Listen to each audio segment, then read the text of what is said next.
다들 취미 가지고 계신가요? 저는 사진 찍는 것을 좋아합니다. 요즘은 잘 못 찍고 있지만 예전에는 이렇게 큰 카메라를 들고 여기저기 사진을 찍으러 다녔습니다. 사진을 더 잘 찍고 싶어서 어떻게 해야 더 잘 찍을 수 있는가, 어떤 게 좋은 사진인가 라는 걸 공부한 적이 있었습니다. 여러 가지 미학과 다양한 설명이 있었지만 지금까지도 제 기억에 남아있는 것은 잘 덜고 잘 담는 것입니다. 이것저것 사진 안에 다 담다 보면 내가 보여주고자 하는 주제가 잘 드러나지 않습니다. 그렇다고 내가 보여주고자 하는 것 그 하나만 사진 안에 가득 차게 담으면 뭔가 어색한 결과물이 나오게 됩니다. 내가 보여주고자 하는 것에서 오히려 더 거리가 멀어지게 됩니다. 그래서 잘 덜어내고 잘 담아야 내가 원하는 것을 원하는 대로 표현할 수 있습니다. 오늘 마태는 예수님의 제자가 되기 위해서 그 길을 따라가는 사람들에게 잘 덜고 잘 담은 이야기를 들려주고 있습니다. 귀신 들린 사람을 치유하는 이 이야기는 마태복음과 마가복음과 누가복음에 다 등장합니다. 하지만 이 세 이야기는 같으면서도 조금씩 그 강조하는 지점이 다릅니다. 그것을 읽는 교회에 가장 필요한 이야기를 성령님께서 말씀해 주셨기 때문입니다.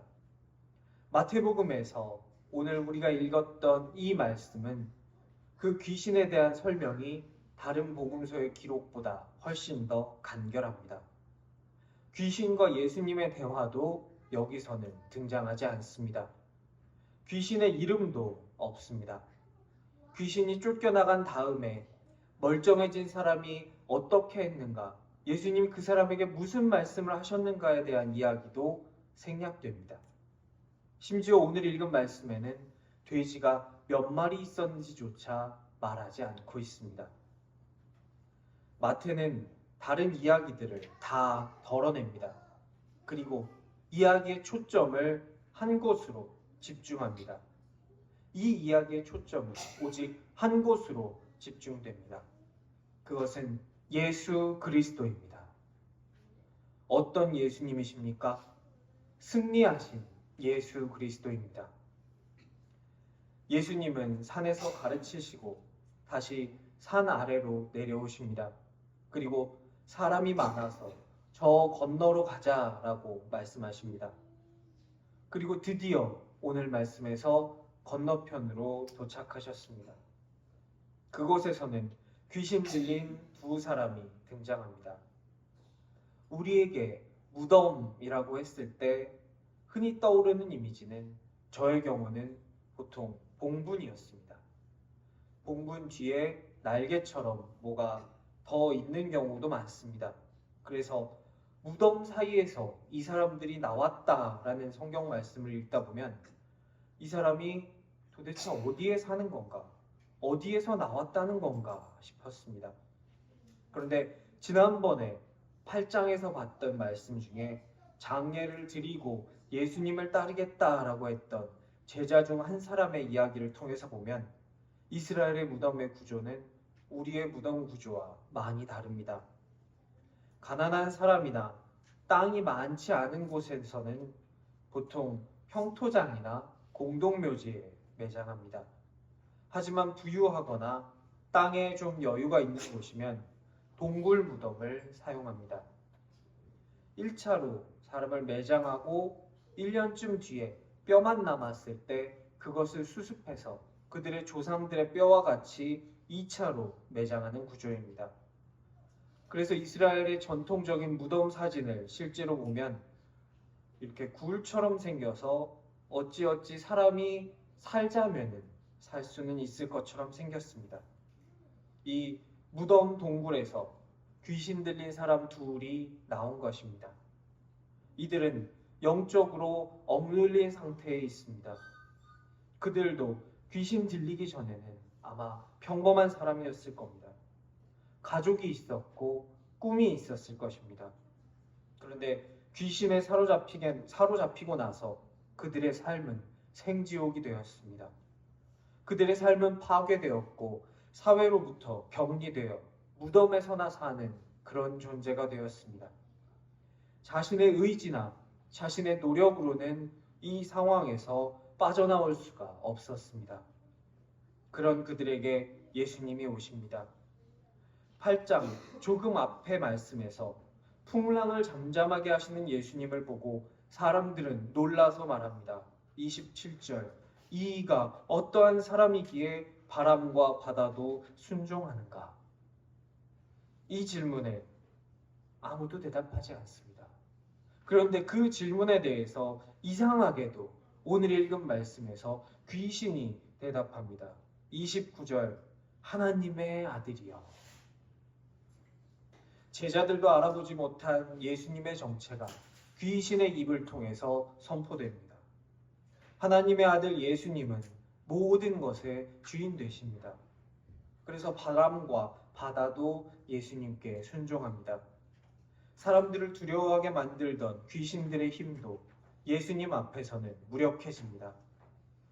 오늘 읽은 말씀 중에서 우리 예수님께서는 딱 한마디, 딱 한 단어만 말씀하십니다. 가라. 이 한 단어로 예수님은 귀신들을 쫓아내십니다. 마귀를 이기신 승리자 예수 그리스도입니다. 네, 그렇군요. 좋은 이야기네요.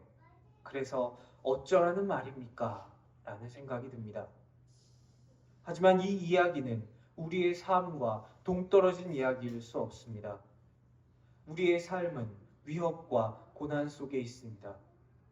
풍랑 속에 있는 배처럼 우리 삶에는 풍랑이 찾아옵니다. 내가 죽겠나이다 소리가 절로 나올 그런 위기가 나에게 닥칩니다.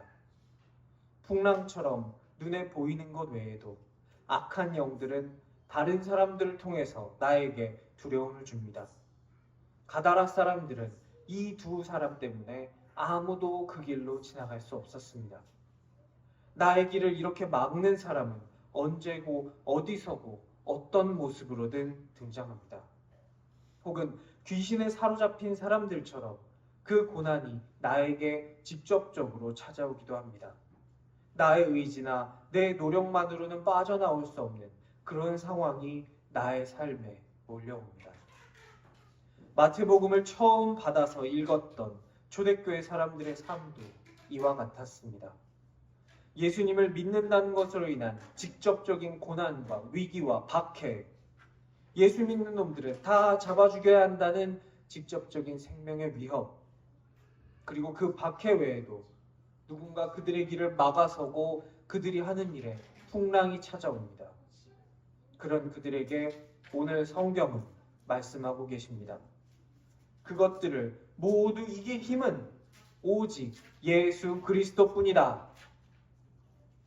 풍랑 속에 있는 제자들이 살아날 유일한 길도, 가다라 사람들이 다시 그 길로 갈 수 있는 방법도, 귀신 들린 자들이 자유하게 되는 방법도 오직 예수 그리스도뿐이다 말씀하십니다. 마귀들을 이기신 승리자 예수 그리스도를 믿으라. 성경은 마태복음을 받아 읽는 초대교회 사람들에게 뿐만 아니라 지금 여기서 이 말씀을 읽고 있는 우리에게도 말씀하고 계십니다.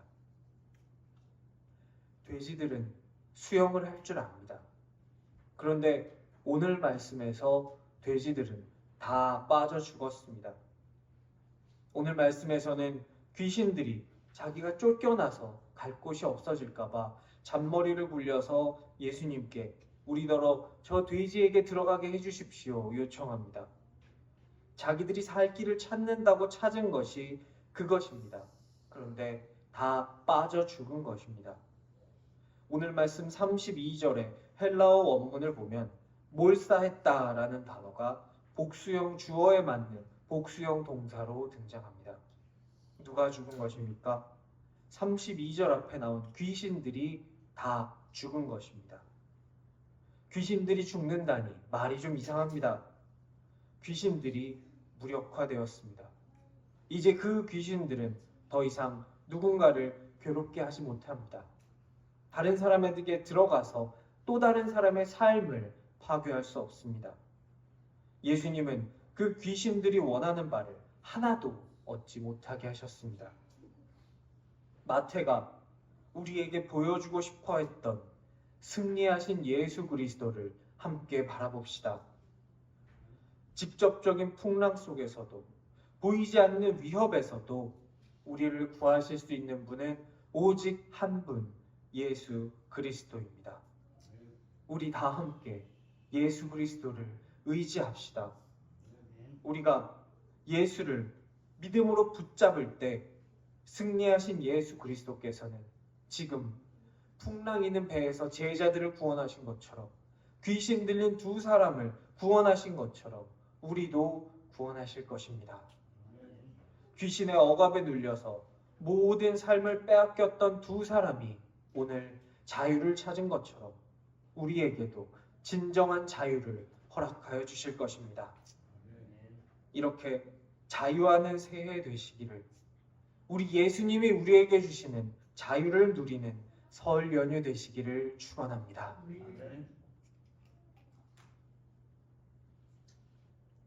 오늘 예수님은 영적으로만 승리하시지는 않았습니다. 예수님은 영적으로 이기신, 마귀를 이기신 승리자이실 뿐만 아니라 세상 권세를 이기신 승리자이십니다. 오늘 이 이야기의 배경은 데가볼리입니다. 데가볼리라는 이 지명은 숫자 10을 뜻하는 데카와 도시를 뜻하는 폴리스라는 단어가 만나서 만들어진 단어입니다. 10개의 이스라엘 도시를 따로 떼어내서 로마가 직접 통치한 곳입니다. 당시 이스라엘은 아기 예수님을 죽이려 했던 헤롯 대왕의 아들들이 나눠서 통치하고 있었습니다. 로마는 헬렌즘 사상을 이 땅에 전파하고 헤롯을 견제하기 위해서 이 10개의 도시를 따로 떼어서 통치하고 헬라화시킵니다. 이 도시는 군사와 무역에 있어서 아주 중요한 지점들이었습니다. 아래쪽에 있는 사해와 위쪽에 있는 갈릴리 호수를 따라서 사람들이 주로 다니던 길을 따라 위로부터 아래로, 그리고 왼쪽에서부터 오른쪽으로 분포되어 있던 곳이 데가볼리였습니다. 오늘날로 생각하자면 사거리나 교차로에 해당되는 중요한 거점들이었습니다. 로마가 직접 통치함으로 인해서 이 도시는 그리스 로마 문화에 많은 영향을 받았습니다. 그래서 여기서 돼지를 기를 수 있었던 것입니다. 율법에서는 돼지를 부정한 짐승으로 규정합니다. 이스라엘은 그래서 돼지를 키우지도 않고 먹지도 않았습니다. 그러나 헬라 영향권이었던 데가볼리에서는 오늘 말씀에 등장한 것처럼 돼지 떼를 키우고 있습니다. 이곳은 가나안으로 이스라엘이 처음 들어가던 때를 기준으로 했을 때 므낫세 지파의 땅입니다. 이스라엘 사람들의 관점에서 보면 우리 땅에 돼지라니 하면서 기겁을 할 상황입니다. 하지만 이스라엘의 이런 인식과는 다르게 로마에게 있어 돼지는 선호하는 짐승이었습니다. 로마는 돼지고기를 먹는 것을 선호했습니다. 50가지 맛이 난다, 다양한 맛이 난다 라고 칭찬을 하면서 주로 이 돼지를 쪄서 먹었다고 합니다. 이 외에도 로마의 돼지 선호는 그들의 제사, 특별히 정결 제사를 위한 예물이었다는 점에서 드러납니다. 그래서 BC 167년 안티오쿠스 에피파네스가 이스라엘을 점령했을 때 그는 이스라엘 성전에 제우스 상을 세우고 돼지를 잡아서 그 제우스에게 제사를 드리게 됩니다. 이스라엘 입장에서는 외적들이 자기들에게 할 수 있는 최고의 모도, 최악의 사태를 겪은 것입니다. 그래서 마카비 혁명을 일으키게 되는 도화선이 됩니다. 하지만 로마 입장에서는 그저 이방 신전을 점령하고 정화해서 전쟁에 이기게 해준 자기네 주신에게 제사를 한다라는 의미였습니다. 그 피지배 민족을 도발하기 위해서 뭔가 그들에 대해서 공부하고 연구한 것은 아니었습니다. 이런 문화적 차이 때문에 이스라엘에게 있어 돼지는 그것을 가지고 자기에게 무엇보다 소중한 성전을 모독한 제국을 생각나게 했습니다. 그것을 들여온 제국의 힘을 생각하게 했습니다. 그래서 이스라엘 사람들에게 있어 돼지는 우상 숭배의 상징처럼 됩니다. 그런데 오늘 말씀에서 우상 숭배의 상징 같은 그것들이 때로 몰살당합니다. 돼지가 몰살당한 것을 본 가다라 지방 사람들은 예수님이 그 지방에서 떠나시기를 간구합니다.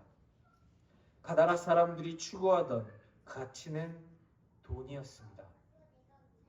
귀신 들린 두 사람이 자기들에게로 돌아온 것보다 자기들이 키우고 있던 돼지가 죽은 것이 더 신경 쓰이던 그런 사람들이었습니다. 하나님이 오셔서 우리에게 열어 보여주시는 하나님의 나라, 하나님의 다스리심의 가치는 그 어떤 무엇보다도 한 영혼이 소중하다는 것이었습니다. 그래서 그 한 영혼 때문에 바다를 건너 배를 타고 이곳에 오신 것이었습니다. 하지만 여기 가다라 사람들의 가치는 예수님께서 보여주신 하나님 나라의 가치의 기준과 달랐습니다. 하나님의 다스리심의 가치를 보자마자 가다라 사람들은 그것을 거부합니다. 그들이 진짜 가치, 예수님의 가르침, 그 하나님의 다스리심을 거부하고 지키고자 했던 자기들의 가치는 사람 목숨보다 돈을 더 소중하게 여기는 가치, 맘몬이었습니다. 세상을 뒤집을 새 가치보다 자기가 가지고 있던 예전 가치를 고집한 것입니다. 이런 모습은 가다라 사람에게 국한되지 않습니다. 제국으로 상징되는 힘, 패권, 그리고 돈을 최고의 기준이자 가치로 삼는 맘모니즘은 오늘날에도 모습만 바꿔서 우리 머리 위에 군림하려 합니다. 그리고 그것이 마치 당연한 것인 양 사람들의 생각을 조종합니다. 그래서 다른 가치, 진짜 가치, 우리가 발견한 참된 가치를 이야기하려고 하면 거부하고 탄압합니다. 오늘 마귀를 이기신 승리자 예수 그리스도께서는 이러한 세상의 권세로부터도 승리하셨습니다. 함께 간 제자들이 목도했던 돼지떼의 몰살은 우상과 만몬으로 상징되는 것들의 패배였습니다. 동시에 하나님의 다스리심이라는 가치를 따르는 제자들이 받게 될 거부와 박해의 예고편이었습니다. 우리 삶에 있어서 이쪽에서 좋은 것 조금, 저쪽에서 좋은 것 조금을 선택하고 싶을 때가 있습니다. 하지만 하나님의 가치는 우리에게 이것이냐 저것이냐를 선택하게 합니다. 우리가 사랑하는 반려자 한 사람과 평생을 함께하는 것처럼 다른 곳에 한눈 팔지 않고 하나만 사랑하라고 말합니다. 그래서 선택의 순간에 우리가 오늘의 말씀을 기억하게 되기 원합니다. 몰살한 돼지처럼 세상이 자랑하는 권력과 부가 얼마나 연약한 것인지, 그것이 승리하신 예수 그리스도 앞에서 얼마나 보잘것없고 소용없는 것인지를 우리가 기억하게 되기를 원합니다. 그래서 세상 권세를 이기신 승리자 예수 그리스도를 만몬이 아니라 예수를 붙들 수 있는 저와 여러분 될 수 있기를 간절히 기도합니다. 오늘의 말씀은 만남의 이야기로 시작해서 만남의 이야기로 끝납니다. 오늘 말씀에 등장한 첫 번째 만남은 무덤 사이에서 나온 귀신 들린 사람입니다. 예수님께서는 귀신 들린 두 사람을 만나셨습니다. 그리고 가라라는 한 단어로 귀신들을 내어 쫓아주셨습니다. 예수님은 그 두 사람을 구원하시고 그들에게 진정한 자유를 주셨습니다. 오늘 말씀에 등장하는 두 번째 만남은 가다라 사람들입니다. 그들은 그들이 가지고 있던 가치를 포기하지 못했습니다. 그들에게 자유와 구원을 주실 예수님을 거부하고 그냥 그들이 살아오던 대로 그냥 그들이 가던 길을 갔습니다. 그들이 가는 길은 돼지들이 가던 길과 같았을 것입니다.